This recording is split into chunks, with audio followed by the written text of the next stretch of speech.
Chief Justice Beverly McLaughlin said, "Tolerance is always age appropriate. Children cannot learn unless they are exposed to views that differ from those they are taught at home." This was part of her judgment over a high-profile case to allow 3 books that presented same-sex families into the BC school curricula. One of the petitioners in that case was Murray Corin, who along with his husband Peter Corin have been longtime activists for gay rights and have spoken up against systemic discrimination in our school system. As a result of their efforts, which have spanned more than a decade, the BC Ministry of Education made a commitment to review the inclusivity of school curricula and introduced a new elective course on social justice that would include sexual orientation, race, ethnicity, and gender issues.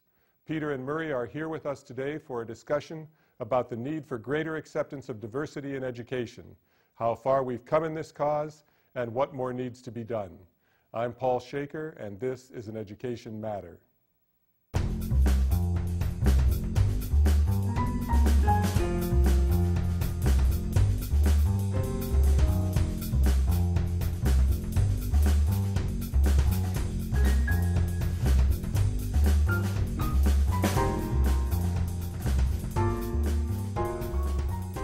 Welcome, Peter and Murray. The elements of the story we're going to discuss today are known to many people in British Columbia, but I think it's still worthwhile to review the narrative from its inception over 10 years ago. And so I'd like you to take us back to around 1997 and bring us forward with the elements of the quest that you've been on. Well, I think it all began when I began trying to do some work in my district to help make the school district a more inclusive and welcoming place for gay and lesbian students particularly, as well as teachers. That eventually morphed into work that I was attempting to do within the British Columbia Teachers Federation, and almost simultaneously the court case which you mentioned in your introduction was launched when the Surrey School Board banned 3 children's books that dealt with same-sex families. That case went on for over 5 years, and over that period the education system was in a great deal of, I could almost call it turmoil around the issue, because there were people who were very much advocating for change, and at the same time there was a substantial amount of opposition and also reticence on the part of government to take an active role in bringing about this kind of change. So 3 little books intended for children that illustrated same-sex families were the catalyst that began this. Yes. Yes. And part of, or a continuation of the banning of the 3 books was our feeling that the ministry had some responsibility, and we tried to get them to accept some of that responsibility. When they wouldn't, we launched a human rights complaint against the ministry, which we finally settled 3 years ago with a groundbreaking settlement agreement. When I think about the court cases and this quest for greater equal rights, I think often of the bullying problem that we have in British Columbia. There's really not much of an in-between ground here. Either you're tolerant or you're not. And I'm afraid that to try to avoid this issue tolerates intolerance, or allows the avenue for bullying and intolerance. Is that grounded in your experience? Yes, very much so.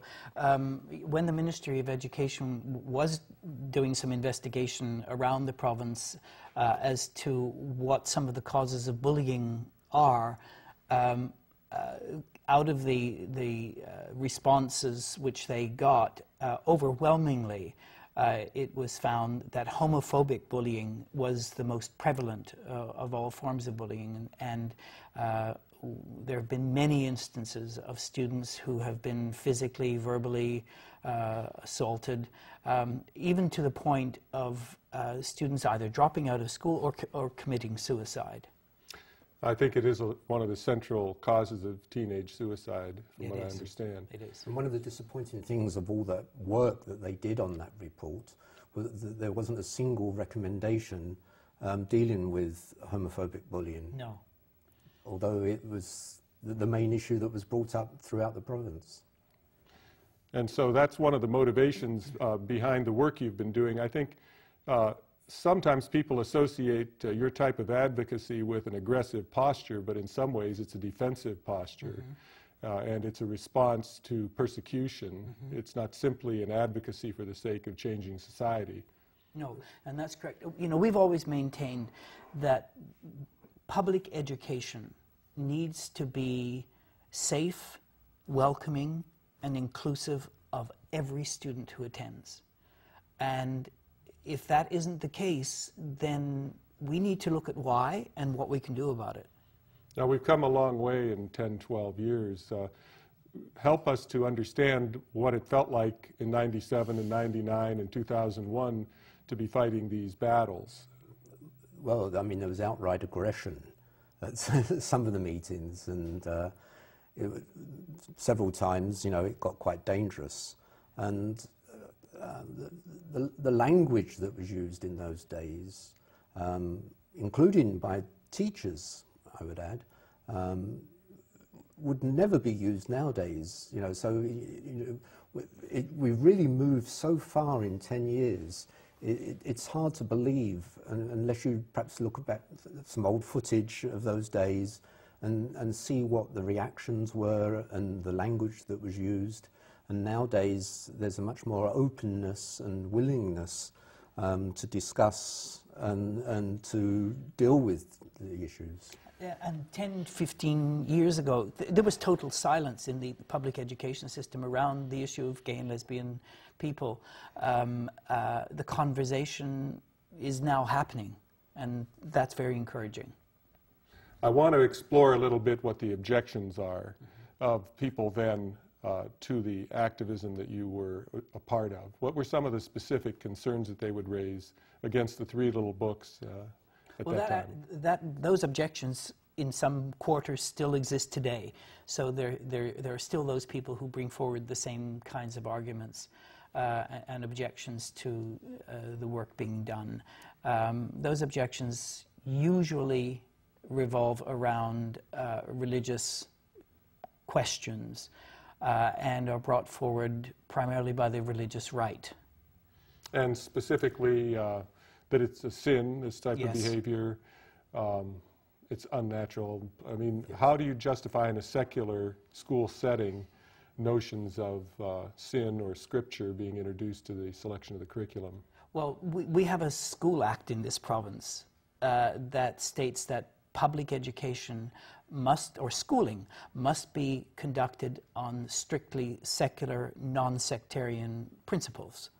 So the act is very clear that the religious perspectives of people have a right to have those religious perspectives expressed. However, they do not have the right to determine what may or may not be taught in the public education system. So would the Charter of Rights and Freedoms provide a framework? Very much so. For the introduction of these concepts into the curriculum? Yes, as well as our BC Human Rights Code. Okay. And the law, to a great extent, has moved forward in those 10 years. You know, we now have same-sex marriage, so we have children who have same-sex parents, and the school needs to reflect those realities. Adoption, same-sex adoption. All of these things societies move forward, and the education system somewhat was a little bit stuck, and I think it's had a bit of a boot. I wanted to explore the specific institutions that were involved. Media, the Ministry of Education, the Teachers Federation, the courts. Let's go through some of these, and at the early stages particularly, how did you feel you were treated, for example, in the media? Well, I think as far as the media was concerned, there was a lot of curiosity, and of course, because we were getting the kind of responses from the public about the work that we were doing, it created a story. So you know, stories sell newspapers. But initially, I think the issue was being treated very much in a status quo manner. You know, I don't think the media really wanted to rock the boat too much.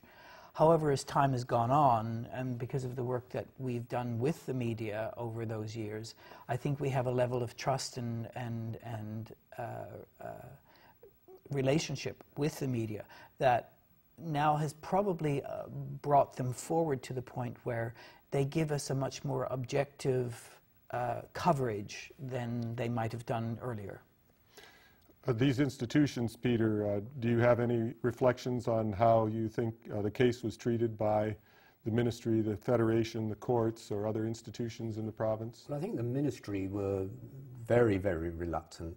You know, part of our complaint, our human rights complaint, was that not only were they not allowing these issues to move forward, they were actually taking steps to contain them. And, you know, that was really frustrating. And one of their responses was that there's nothing to prevent a teacher from dealing with these topics. If the teacher feels happy and it fits in with the teachable moment, you know, you can go there. But we kept on saying, well, where do you say that? Where do you give that green light to teachers? And that green light we now have. And I think, you know, if a teacher wants to go there, there is that support from the ministry. So, you know, the ministry have moved tremendously in 10 years. And the courts seem to have performed their role in a very positive manner from your point of view. Would that be true to say? Not only the courts, but also the BC Human Rights Tribunal as well. They've helped to move the agenda forward to a very large extent. Most of what we have achieved has been through either a tribunal or through a court. Governments and legislators are reluctant and reticent to take on an issue that might be somewhat controversial. So there's a lesson in this for us about how the different entities in the society all have a contribution to make. No one necessarily can carry the load in really changing a major issue in society. But having the law on your side is a tremendous asset, really. Yes. And, you know, we've always said it's probably easier to change the law than it is to change social attitudes. So now we've got the long stretch to do where we've got to change how people view the subject. Diversity and acceptance in the classroom. More when we return.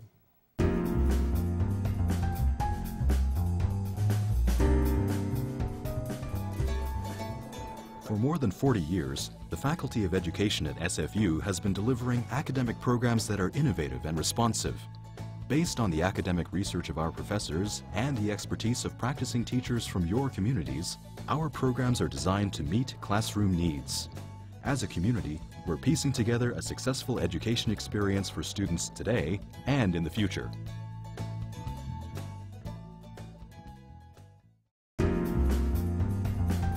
Our guests on the program today are Murray and Peter Corin. Now, you've walked us through the early elements of this activity, this action to change the curriculum in BC, and I'd like to come to the chase now and for you to describe to us the changes that have occurred after these many years of working through the courts and other systems in our society. Would you tell us about the specific changes now that we've seen result? Mm-hmm. Well, it's not just around curriculum that the changes happened. The British Columbia Teachers Federation has come a significant way, as well as universities, in working towards addressing these issues. So it's not just the Ministry of Education, but it's the other institutions as well. However, as far as our settlement with the Ministry of Education is concerned, there were a number of elements that we felt were very important and I think had a significant impact on curriculum particularly. I think the first thing that I would probably say we felt was very important was a commitment on the part of the Ministry of Education to, as curriculum was being created or reviewed, that they would be viewing it through a lens of bringing more diversity into the curriculum, social justice issues, including issues around homosexuality and homophobia. That's, I think, the first one, and as curriculum comes along for review or creation, the ministry has given the commitment that they would do that. So these values are institutionalized in the change process. Yes. So it's not a frozen curriculum, but it's an attitude or value that will be brought into the evaluation of new curricula. Which really goes back to how the current curriculum was created. It had lenses, but our complaint was that it didn't include homophobia and homosexual issues. And so now that is included, so it will slowly get worked into the system. And to just give an example of how that aspect of our settlement has influenced the curriculum. For instance, at the grade 10 level in social studies, students learn about Canada's history.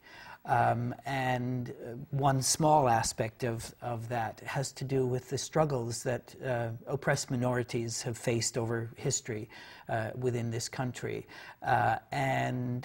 So as that curriculum is being reviewed and revised and implemented,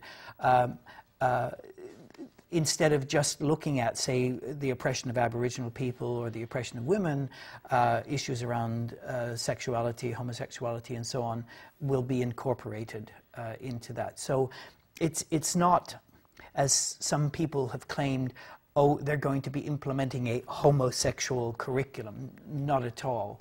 It's looking at curriculum through a wider lens. Mm-hmm. And this gets to the inclusion aspect of the equal rights and social justice curriculum. Would you talk a little bit about inclusion specifically and how that appears in the curriculum? Well, you're best at the curriculum. Okay. I think when we have students and teachers and families who feel that their realities are not reflected in our public school curriculum, that they have no stake in it, they have no place in it. One of the discussions which we had with the ministry officials when we were going through the process of settling our human rights complaint with the ministry was, he looked at me and he said, I don't understand what it is, what the problem is. And I said, well, perhaps it would help if I expressed my view of the purpose of education. I said to him, education serves two purposes. It serves as a mirror to reflect back to the students sitting in those classrooms their reality. Unfortunately, up to that point, the mirror didn't reflect the realities of gay and lesbian kids sitting in those classrooms. And we felt it was important that those students see their realities reflected there, or same-sex families to see their realities reflected in the public education system. And then secondly, education serves the purpose of opening a window onto the world so that students who may not be gay or lesbian, or who may not be of color, or who may not be Aboriginal, will have an opportunity to see the realities of those others, to help them become more understanding and accepting of the wide diversity that exists in Canadian society. So we felt that was the primary purpose of what it is that we were trying to achieve. Well, as long as we're permitted to direct negativity or hatred toward any other group, then we avoid the issue of facing our own projections And as I listen to you talk, it reminds me of how we've gone through this process with respect to gender and race and ethnicity and religion. And this is one of the last totems to fall. And Yes. I don't know where else it may go, but it may find somewhere else to go. But I hope not. I guess they call it withdrawing the projections. So you face the reasons why you seek to marginalize or disparage others. Now, the social justice course is very much in people's minds, and that's another aspect of the settlement, right? Yes. And that covers all aspects of social justice. You know, people call it a gay curriculum again, but there's a very minor part. You know, if the people take the time just to read, it's not a large document, they would get a sense of what's we're trying to achieve in that document.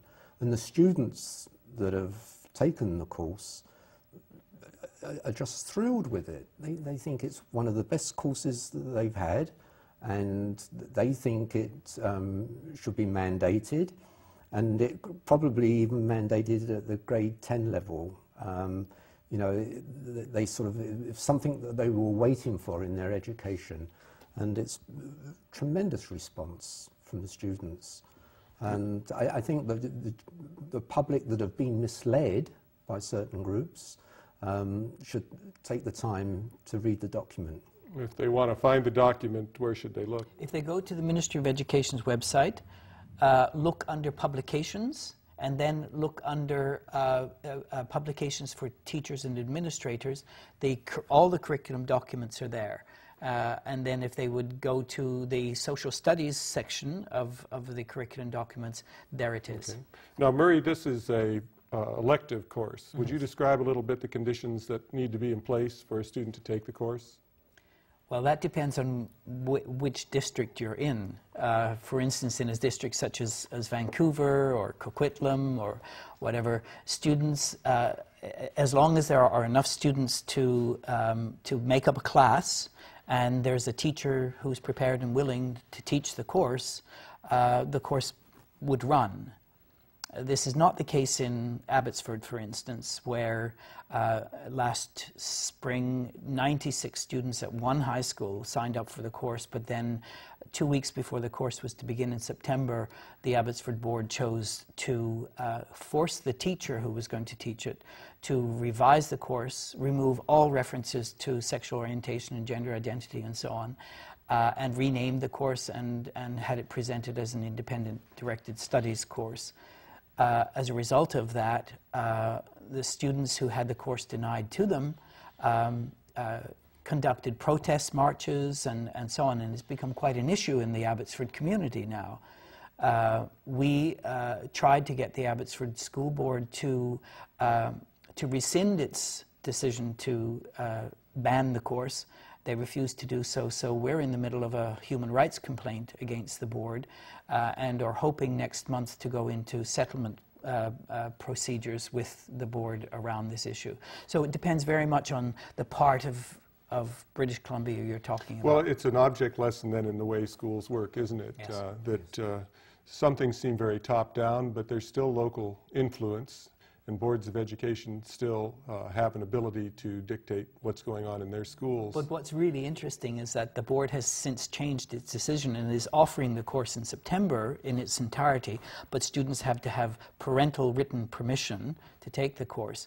And now over 140 students at that one school have signed up for the course.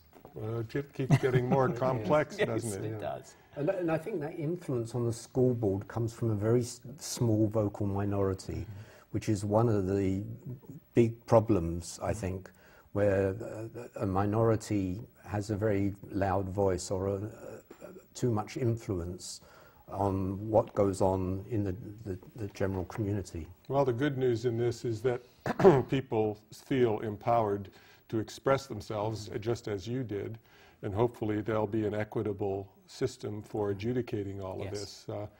When people feel utterly disempowered and helpless, it isn't good for our public schools. So. It is not. Well, the kids took control somewhat. Yes, they did. Yes, there's a few different locuses of power in this, including the students. What about the role of parents in all this? When you are speaking with different groups, I'm sure sometimes parents ask, what can I do? What can we do? to contribute to social justice and the efforts to have equal rights for all Canadians. Mm-hmm.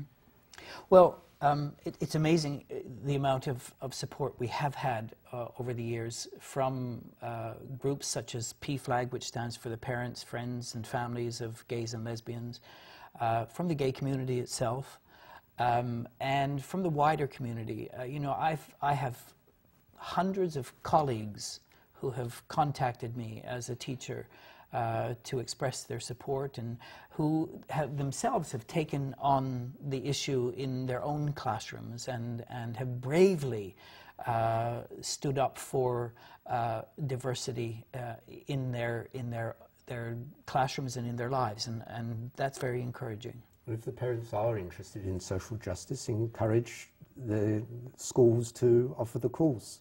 I think that's one good lesson. Yes. Thank you. We'll be right back.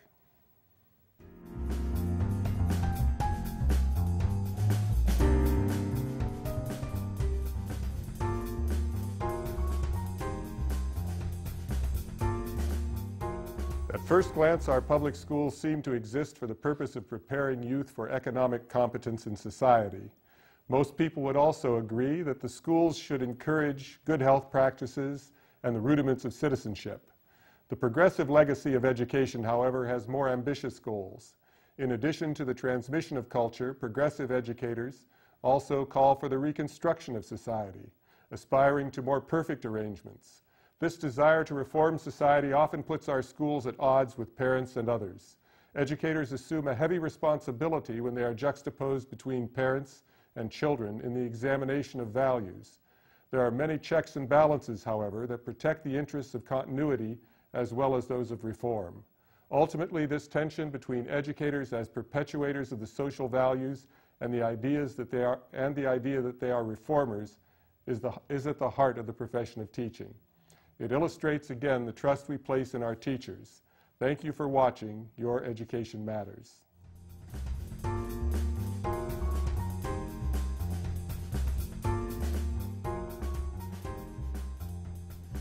For more information about this show, or to view past episodes, go to the Your Education Matters website at www.youreducationmatters.ca. The views and opinions presented in this program are not necessarily those of all faculties, staff, or administration at SFU.